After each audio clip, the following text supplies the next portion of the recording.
Go ahead. All right. So yeah, I figured that would be like the best way to go through it, and Yeah. just take it from there. Yeah.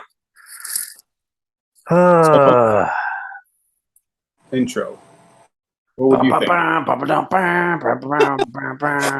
Wrestling. We don't even have a name. We don't even have a name, but you know what? Though we could always figure that out later. It's just a matter of just two people just trying to figure out what the hell's going on. Yeah. And things like that. So one thing I didn't mention earlier. Yes. I kind of want to just to be, I don't know. We and I talk a lot of shit. Mm-hmm. I want to keep the shit talking to a minimum. Like I don't want to talk too much shit about wrestlers in general. We're gonna talk shit about Punk because he just talked shit about everybody. Yes. So I think that's fair. No, I agree, and I do think that a lot of our talks should be a minimum of, because obviously not everyone's going to understand our jokes, not everyone's going to understand certain things or aspects of our brains, but I do feel that like we can have more of a mature level of trying to do this, of like what everyone could kind of understand. And I just, I want to respect the fact that like some of these guys suck. They really do, and mainly the one that we're about to talk about. I feel but aside from him, but like like the people who do suck, like they're still working hard. Yeah, they're still doing a job. They're still, I mean, if WWE called me tomorrow, as much as shit as we talk about them, and as much shit as people would talk about me, and said, "Hey, do you want to wrestle?" and I can't wrestle. Would I say no? I'm like, whoa, okay. What's the pay? Yeah. No, okay. I'll learn how to do. I'll learn how to take a bump. And people would talk shit about me, but I'd still be doing a job. I think that we have a lot of different views of like who's good and who's not, just for our own preferences. But I feel like there's a difference between that of opinions and just of what's right and what's wrong for the business. Yeah. I do feel like regardless of whatever we talk about, we kind of want what's better for the business, and is it really worth it? Right. And I think that's why we kind of like decided to start off with this guy, Punk, just because he seems to be in the headlines every single time I look at my news. He is always in the headlines. I haven't listened to more podcasts, YouTube videos this week about this subject than any other week in wrestling since I've been watching and following these things for the past, 6-7 years. Yeah. And you know what's funny is that people who don't even watch wrestling has come to me and saying, "Hey, what's going on with AEW?" Right? Which is not a good look. And that's I'm like, for those who don't even watch wrestling to sit there and come to me and saying, "Hey, your company that you love so much is looking like a joke," is kind of makes me feel like, is CM Punk really worth the headache? Like, is it really worth the headache? Because you discussed before that his viewership was only like 50 to 90K. Now, is that really worth it? One of the arguments I've seen some people make is if you look at like the quarter hour ratings, Punk gets high ratings during his quarter hour or whatever the specific period of time is that he's on. But you could always say that. You were able to say that about Cody, and you could say that about Darby. Yeah. Too. So I don't sit. I'm not gonna sit here and go through every quarter hour of the past 2 years to see where Punk compares to Darby or Cody or whoever else, or what it was like before. Fact of the matter is, I do think he helps the ratings, but they were hitting 1 million before he was there. They might have hit it more frequently when he was there, but there were plenty of times when he was there and they were getting bad ratings still. And having 1/4 of an hour here or there spike is really, how much does that improve the overall? Not improve the product, because we're talking about ratings, right? We're talking about like what the networks want. But like, how much does that affect the networks? So the networks are looking at like, okay, you got this one guy who comes on and gets, a 1.2 million rating for for 15 minutes and the rest of the show goes back to 900,000. Is that worth the 15 minutes? They're not. I don't know how much the network's going to care about that, right? Yeah. If that's the No, case, and I'm just making up numbers. but also, like with how he's always in the news. Can you hear me well too? Because I'm also Mm-hmm. not using my earbuds. I'm just using Yeah. my iPhone. Okay. I If can hear you. if the ratings is what they're aiming for, and it's really not that much, do you think that these networks would really care though? Because he's doing a lot of bad publicity, and I understand this bad Right. press is like still press, but is it worth it for them? Because they look like a complete joke with the fight that they had. They look like a complete joke. Like it looks like it's falling apart. And I know some people are saying that it's a work, and I just want to know what the hell is the gain then? What is the gain if this is a work? It just still looks bad, especially when WWE is on a momentum with Triple H. It sounds like why? Like what would be the ultimate gain if this was a work? Which makes me feel, but like that's not. I can't imagine them having the trios belt and then all this other stuff, and then all of a sudden they have to leave and drop it for a work. I don't think that it is work, but I if don't they have, either. And some people. One thing I heard about like whether or not it's a work was that because I don't think Tony Khan would do this, right? I think I he's don't think so. He looks knows. very uncomfortable. Yeah, and I think he knows he's very concerned about what the networks think. And I agree with you. I don't think it was a good look for the networks. Whether or not I agree with whether or not pleasing the networks is good for the product, but the one theory was that Punk sort of went into business for himself, as the saying goes, um, and that he was working the press, but he didn't clear it with Tony Khan. It didn't feel like that. Whether it was or No, not, I don't think. I think for the purposes is we could talk about that for a whole other hour, but like I think we need to treat it as if it's a. I think the consensus is it's not a work. it's not a work, and I think that's how we have to treat it. There's rumors that saying that Khan knew too that he was going to say something, which I don't think so because I just think that he would know that this would end up being bad if he Yeah, knew exactly what he was going to say. I agree. Because he at the scrum he just went there and just totally started attacking. Yeah, And what you said with the if this was a work or if they knew he went to business for himself. What really irritated me too is that he got mad with Paige going to business for him in that promo. But yet then what he did around is he went to business for himself with everyone. Like it wasn't just him; he just went with everyone. And you're like, okay, so now, even if it's true, let's say whatever Punk said was true. That go ahead. hold on. Before you get into that, if we're talking about like what going in that his this whole thing is a reaction what initially to Hangman's promo. I would suggest anybody who is taking CM Punk's side based on the fact that he's reacting to Hangman going into business for himself, go back and watch that Hangman promo. There's nothing in it that made it clear that he was talking about Colt Cabana or any specific thing taking Yeah. sides with anybody backstage. It's no different than the promo Eddie did on him, and Eddie didn't get any flack for it. And I forget who else. There was one other person that had the same promo. There's three people who all said the same thing in their promos against Punk, basically like you're bad for backstage morale. But Hangman's the one who got shit for it, probably because he's closer to Colt Cabana and the whole Dark Order thing at the time. I don't know, but like Well, that's what I would say about the Hangman thing. If you're defending it because of that, Hangman, watch Hangman's promo. Since you said that, it seemed like every company has said the same thing about about Punk and him on his backstage presence. Every single company that he's been in has all these multiple people that constantly said the same things that everyone is saying. So, which makes me think like, well, if everyone's saying it about the same person, some truth has to be in it. Some truth has to be considered that if they're all saying the same. But I just thought that like if even if like my point before is even if it's true and let's say the Omegas and Bucks was all like the way he said.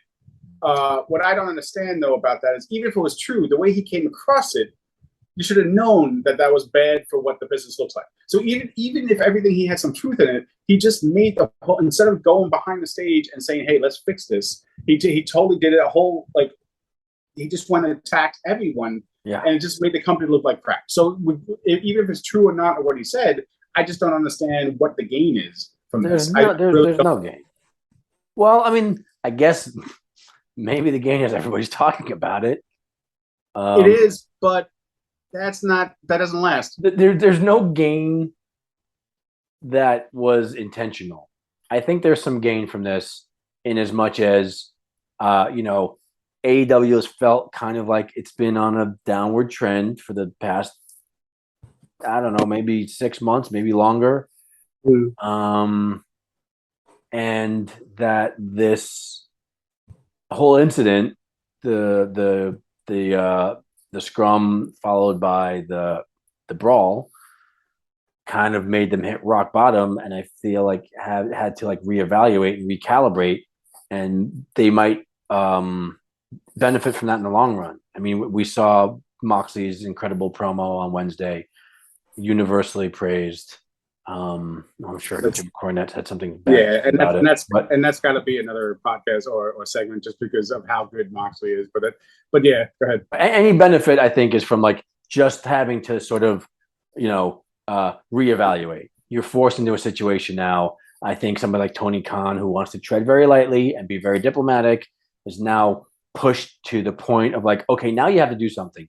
There's no more tiptoeing around problems. It's time to deal with it. And I think that's what happened Wednesday. And I think that's why Wednesday's show was so highly praised, partially because it felt like, okay, maybe things aren't falling apart. It seems like they have their shit together, but also like maybe they're realizing the value of some of the people, like Moxley, that obviously they value Moxley. He was the interim champ. He's been champ before, but really putting the company on his back, like they did Wednesday.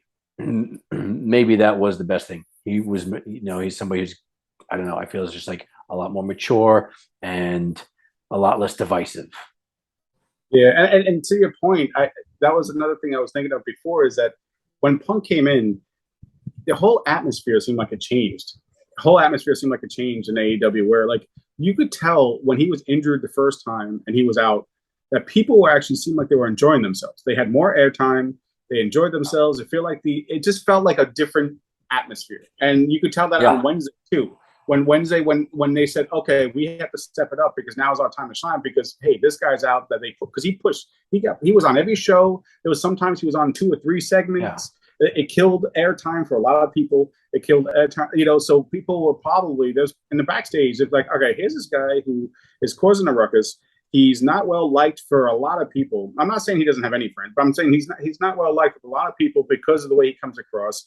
And now he's killing all this airtime for only 50 to 90,000 views. Like you think that with his attitude, and this is why I keep on going back to viewership, if it's about viewership and money, you would think that with his attitude of how he thinks that he runs this company, he would be a lot more than the viewership than it is now. It should be a lot more. This time, like you said, there's times when he wasn't there that the viewership was over 1 million, and now and stuff like that. So it just seems that with his attitude and how he's taking away airtime and all this stuff, you gotta come with more. And it just seems like the atmosphere is so much better without him, And this is the second time he got hurt. Yeah, in a short period of time. And I'll say this in his defense, though. A lot of your points, him taking up a lot of airtime, like I think a lot of that has to go on Tony. You can't blame Punk for coming in and going on air when he's asked to. He's doing his job. Tony put him on every damn night. Like I think, a lot of it was strategic to try to like get ratings. They put him on early. Either they gave him a promo. A lot of times, the first thing you heard was Cult of Personality. Mm-hmm. Before Excalibur said anything, before anybody said anything, before there was any other events happening, the first thing you heard, Dynamite starts, and I think that was to try to like get people to stay on the channel. I guess riding his fame. I'm not saying I agree with it or don't agree with it. I'm saying it's not his fault. He's told to go on first, do 2 segments a night sometimes, and he did it. So that part's not his fault. And I also think uh, to address another one of your points, um, I thought he was great in the beginning, and I mean, the first night he came out, there's almost nobody who I know or who I follow on like with the critics and everything, um, who didn't think that that first appearance was not amazing. I was over the moon, and almost everybody who's a wrestling fan was over the moon. And for the first few months, he came out, he put everybody over, he had great matches, his promos were great. His he had a likability. He just seemed so happy to be back in wrestling in an environment where he didn't feel put upon by like the evil overlord of Vince McMahon. Now, what changed, I think, was partially the longer he was there, the more he realized there are limitations, and you kind of have to, you know, follow certain limitations, and you can't always be the best guy. And there's going to be some people who are not happy with you, and there's always going to be people who don't get along backstage, and you don't have to have everybody like you. And the fact is, Colt Cabana was there before you were there, and he had a lot of friends there. And it's got to be weird and awkward for people, and for you to just act so cavalier about like F you if you took Colt Cabana's side. Come on, man. Like, he had friends there. They weren't going to start taking your side just because you showed up and got a good rating. People are human beings with friendships and relationships and ideas and opinions, and you can't just have them all change because you showed up. The other thing is Tony Khan, I think, treating him like the golden child for months, I think spoiled him. He was a fanboy at first. He wasn't a business person. He just was a fanboy saying, "Hey, look what I got." I was able to get him. Dude, go back, look at the media scrum. This most recent one where he looks like a deer in headlights. Tony Khan, he was scared. Looks like scared, terrified.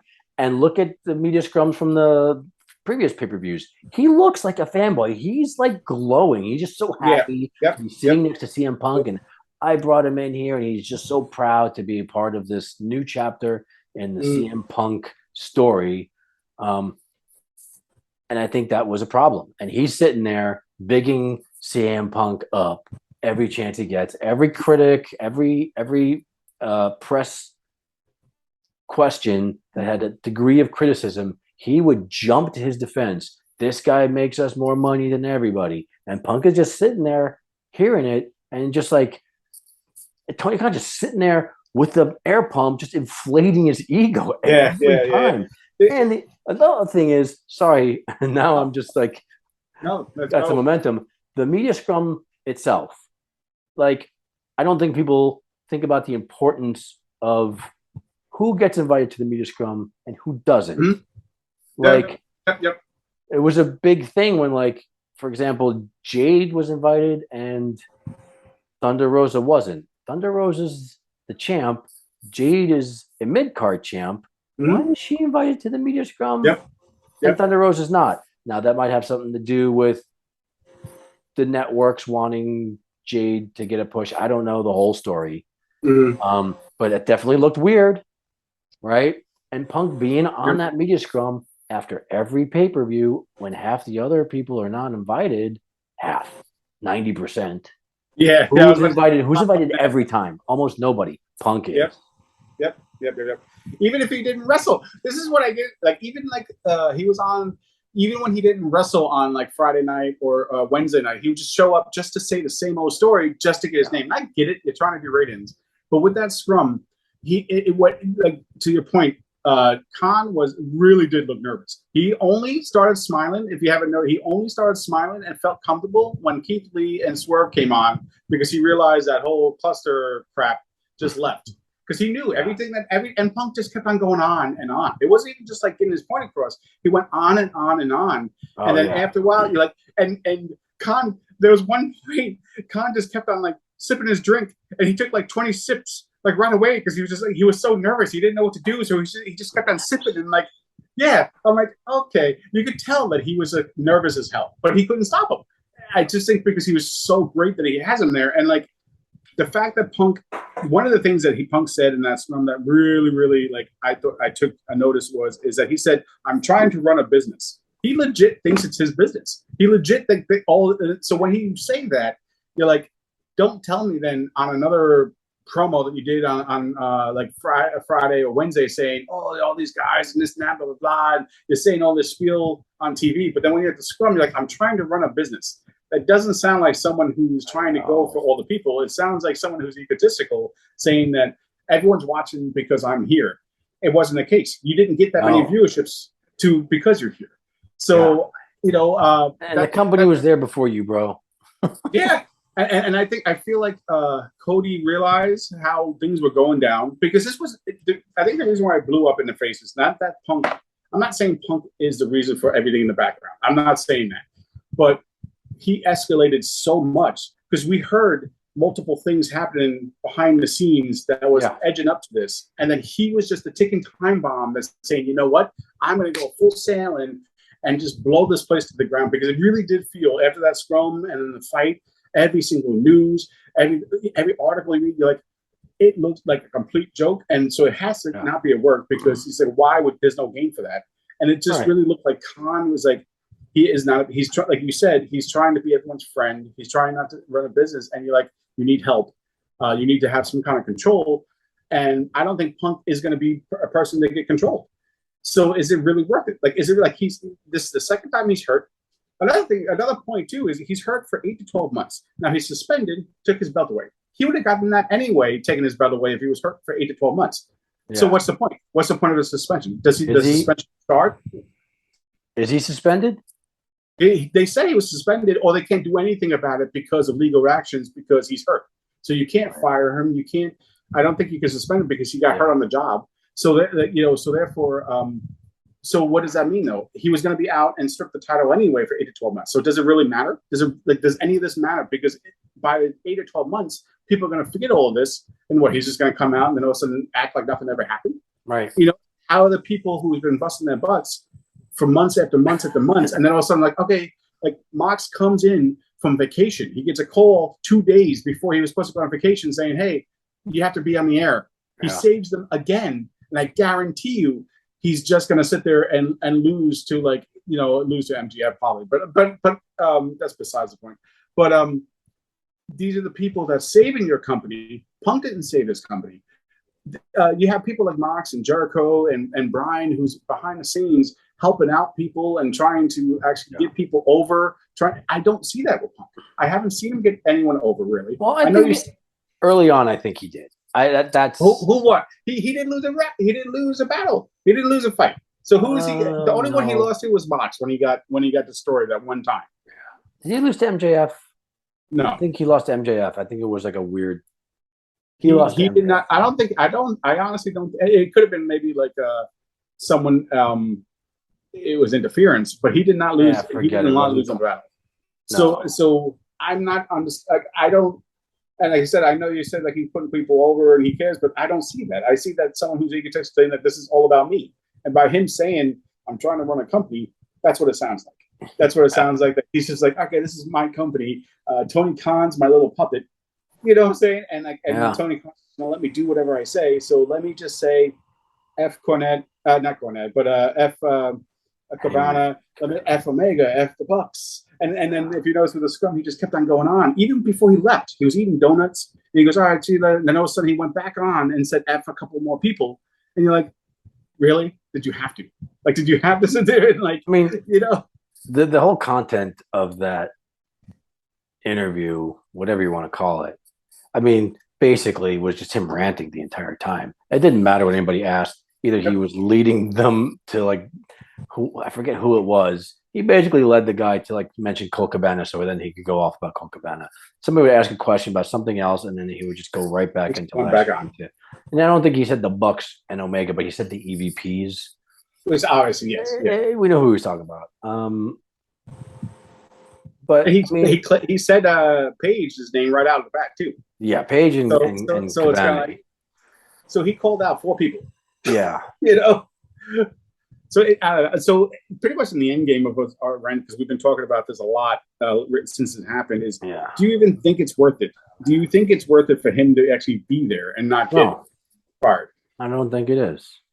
And I think a lot of it is like there's so many because there's so many factors in every single like every any little thing we want to talk about with AEW or any sort of wrestling story. There's a million factors. But I think uh, a I think he lost a lot of credibility. Whether it's fair or not, you can take his side on this. The fact remains, the critics are out there. You know, some of the podcasts I listen to, they talk about how CM Punk was like the greatest thing ever when he came back. They were so enamored of him. They the same thing I was saying, how great that debut was, and the first few months, and his matches, his promos, and then they saw him just kind of turn into a divisive figure, whether it's his fault or not. And then at that media scrum, a lot of people lost respect for him. You know, Yeah, and yeah, then one of the problems also for him is that like whatever people were speculating on, he kind of validated them. We didn't yes, know yes, yes. is CM Punk causing some Yep, backstage yep, yep, issues, yep, and then he comes out and yep, whines and bitches about yep, all of yep, yep. his colleagues, like I mean, like he was just uncontrollable. I don't think anybody saw that as a mature or endearing uh, way of acting. And another thing is, sorry, this could be a lot of tangents because again, I said that to me, there's like a ton of factors. We talked about this, and not everybody's in agreement with us. It wasn't a great pay per view, It wasn't. No, no, right? no. It wasn't. It wasn't. So you've already got tensions are high. I think Yep, people yep. came out of that show 5 hours with the pre-show between you and me. I mean, we agreed there were like two great matches, which still had kind of Bad. endings, Yep. and one undisputably great match, which was Eddie and Ishii, Mm-hmm. and that was And on that the was a pre. pre-show. Yep. And two guys who are barely involved in anything. They're not getting invited to the media scrum. Um, and two of my favorite guys, one of your favorite Yeah. guys, Eddie Kingston. But like, I think Punk kind of was like I said, like Tony Khan is just bigging him up every week. And then he comes to Chicago and they're like, yeah, this is cool.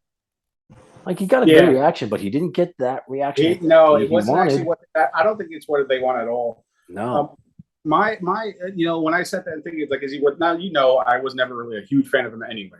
Yeah. Yes, I thought it was cool that he came back. I'm like, all right, let's see where it goes. I was one. I'm like, all right, let's see where it goes. It's kind of interesting that it took 7 or 8 years to get back. Yeah. But after the first month, I was like, I'm already over it because I saw his tactics of how he talked. Because you could just tell that he's not really probably the nicest guy anyway. Right. And I'm all about like really, like nice people and like in general. And he just didn't seem that way. He didn't seem like it was for anyone else but himself. I don't think he came back to the love of the business, even though he tries to say it. I do feel like he almost tried to be almost like a martyr to say that he was, but then he's causing all this behind the scenes crap. Yeah. I thought it was really bullshit of him to do the scrum like the way he did and totally hijacked MGF's return, totally overshadowed MGF. So with a crappy pay-per-view already, with 2 matches that were good, that we thought that the endings were crap, and even the audience thought was crap, at least you had MGF come at the end that everyone had a big pop, but then you just totally killed everything. You totally killed everything. And then I don't really watch WWE anymore. But at the same time, they had a pay-per-view or 2 pay-per-views that weekend. AEW had a pay-per-view, and regardless of the whole battling of everyone, I'm not with that, the whole battling each other. But you had 3 pay-per-view events. So now all you did, though, was take away all the wrestling for your own selfish needs for one interview to make everything look like crap. Everyone, that's all they did was talk about how they didn't talk about WWE. They didn't talk about MGF coming back. They didn't talk about, No. regardless if the pay per view was bad. You just went to business for yourself. You looked like shit. You made the business look like crap. And no, I don't. I actually don't think it's worth it. Got 10 minutes left. Yeah, but that's just that was my final thing, is that because I don't want to go on the whole 40, but that was my final review. I don't think that he's worth it at all. Well, you had said something. I already lost it. Oh, about how he overshadowed everything. Part of me feels like he knew he was doing that. I'm sure. Absolutely. And the way he goes about these things is kind of like, it's like control freak behavior, right? And it's a narcissist. Yes. You want to talk about, right. You want to talk about Hangman going into business for himself. He did it in the context of the show, in the context of the script and the format of the show. You're in front of him in the ring. He's in front of you. Mm-hmm. You have a chance. You have a microphone too. What Punk did the first time when he knew Hangman couldn't come out, when he went into business against Hangman and that promo in the ring, when he knew there's nothing Hangman could do, that's some control freak shit, right? Yeah, it is. Is that a narcissist? It's control. The same thing with that media scrum. You know, he's going to hijack the whole weekend to get. And that's what I don't like. I'm really huge into, like, he just looks like a narcissist control freak, and so that no matter what's real, what's not, it's still not going to be good for business. It still won't be good for business. Another thing you said that I want to mention is you had talked about, like, nice guys. There's going to be a lot of people who say, like, well, wrestling's not about nice guys, blah, blah, blah. All elite wrestling gets called all friends wrestling in a derogatory way. Sorry, man. Like, the all elite wrestling vibe kind of is that. It's the nice guy vibe. That's how it started out. You had Randy Rhodes plugging how everybody's going to get equal time. You had Cody talking about how people are going to be treated right. There was a vibe that, like, oh, this is what happens when decent people do a wrestling show instead of Vince McMahon and all the cutthroat big corporation business tactics. That's what these fans want, right? And as much as you want to talk about, well, they're not getting any mainstream views, they're still at the same rating as they were 3 years ago. Yeah, maybe they are, but you know what? They're not getting those mainstream ratings, and they can't afford to lose the other ratings. That's their hardcore people. If they start losing them, where are they going to go? And for Punk to constantly talk about this man and how that company worked, he sure has a lot of same traits as Vince McMahon. So it's just kind of telling. It's not, like I said, narcissist people are just narcissist people, but yeah, that's my final thought. I just wanted to have this because I myself never really liked Punk, and I know that, but I tried to go with an open eyes. But the more things unfolded, I felt like everything I thought about it just came to fruition and came true. Yeah, of why I don't like Punk. You know, so I gotta tell you, like, we talk about this stuff every week, more than every week. Yeah, every day. And I was always coming to the defense of Punk for a long time, and you know, as it got closer and closer to this blow up from last weekend, I started to see more and more what you were saying and understand more and more what you're talking about. We had the same thing with Cody Rhodes. You were not a fan of Cody Rhodes. I was always defending Cody Rhodes. Yep, totally, 100%. Chip away. Something stupid would happen. He did that stupid rah-rah USA promo that was really awkward and weird. And I was like, you know, but he's still Cody Rhodes. And then by the time he left, I was like, yeah, maybe he was just a WWE guy. Yep. You know? But yeah, so I miss him now. Oh yeah, oh absolutely, because he probably did so much in the backstage. But I think yeah, so. and I feel like I know we brought up Mox a lot, and I feel like that should be the next topic that we talk about is how well Mox did and why he deserves. I feel like there's a number of topics. Like I think, and this is like part of the so many parts, like the importance of Mox and other backstage people. I mean, people talked a lot about Jericho and Bryan being very important backstage during this. The idea of, like, what's important is is like getting a few thousand more people ratings important? And how do you get those ratings? Just sticking a star in there, or like maybe giving people more matches? Like Yes. when when you see something like the pop the acclaimed got at All Out, like if you gave that to people every week, if somebody happened to just be flipping the channels and see that, they might come back. They're going to come back for that, I think, more likely than they're going to come back for just seeing CM Punk doing a match that's like, yeah, sound wrestling match, but the average viewer, it's not going to mean a whole Yeah. lot. Yeah. And like the whole all friends wrestling thing, like how important is that? Um, what's what's the balance between like keeping the hardcore fans who want to see the all friends wrestling type thing and trying to gain ratings in order to keep your show on TV to make the networks happy. Um, and then also another thing that's important here that we didn't go into specifically is like the idea of CM Punk pushing people down the card. How much did the fans want to see those originals every week? Yep. Want to see Yep. people get more of a push? Who were day one people? Who were people who were loyal like they were? These people who turned on uh, the very first day, turned on TNT. I think it was at the time. It wasn't TBS yet. Mm. The first day they had a Dynamite. Who were watching pay per views before they even had TV? Who were there for All In? Like they want to see those people Yep. that they have been loyal to this entire time for 3 years. But what happens? They barely get any Yep. TV time. So what's the importance of that, or like pushing people that are better known that come over Yeah. So from, yeah, for example, I feel like there's a WWE? lot of topics. I feel like there's a lot of topics we can talk, and like I said, we'll end it now just so we're not talking to our faces blue because we could probably talk about Punk for hours. But yeah. But the one last thing I want to say is that it is hard to concentrate with Randy Orton right in the background on that magnet. That's insane. Who But who bought me that magnet? yes. So all right. So that's pretty much it. Yeah, We pretty that's much it. said most of our points, and I Yeah, will say till the next time we well, I don't know. I don't even know how to end this. We're just starting something new. it doesn't have to be an end. Here's an important thing: we don't have to have the answers. We only have to bring up the questions, right? Exactly We right. we don't we don't we don't know it all. One of my favorite podcasts is a podcast called Radio Lab. It's been around for a long time, and my favorite thing about Radio Lab is they don't purport to have the answers, but they give you the questions, and sometimes that's intriguing enough. And Yep. we're not going to be arrogant enough to always say we have the answers. We will sometimes, Yes. but We're New Yorkers. you know, But until doesn't next mean time. we're going to die on that hill. Yes. So until next time when we talk to the next topic, I guess we'll see you next time. See ya. Bye bye.